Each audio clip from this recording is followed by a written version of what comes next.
What's happening, guys? Coming at you from downforsoundshop.com. We're going to jump right into it with the first person, FabworksRC.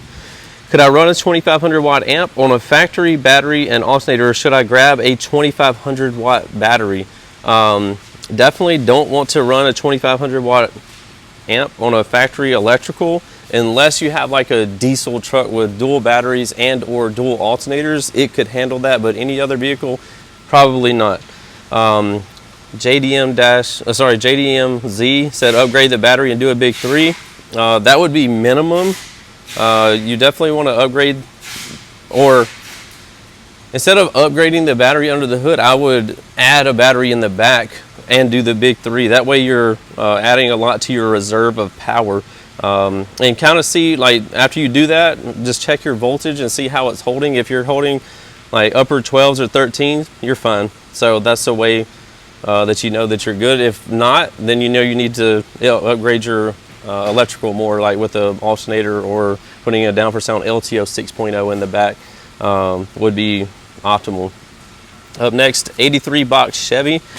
I just pulled my, maybe you meant to say JP630 capacitor off the shelf. I have the bus bar to connect it to the JP40, but when I do, it sparks and gets hot. What am I doing wrong?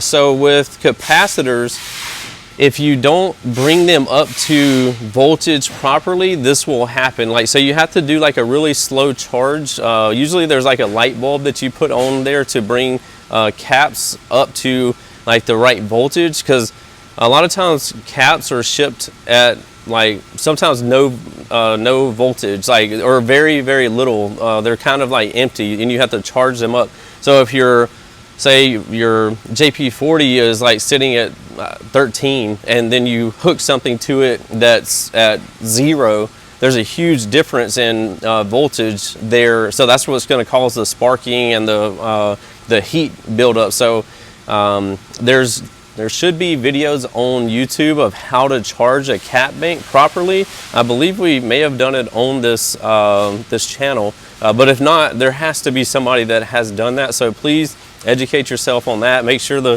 JP40 is charged properly. Make sure you do the JP630 properly, and you should be good to go then. But this is why I'm constantly trying to educate people for situations like this, because it could cause a huge problem or cause the JP40 to fail, and then it turns into a lot of times this product's crap, blah blah blah, because simply the reason is people just don't know how to install it or what's going on with it and why. So anyway, these are like, this is me just trying to share information and educate people so they have the best luck possible with all products, not just ours.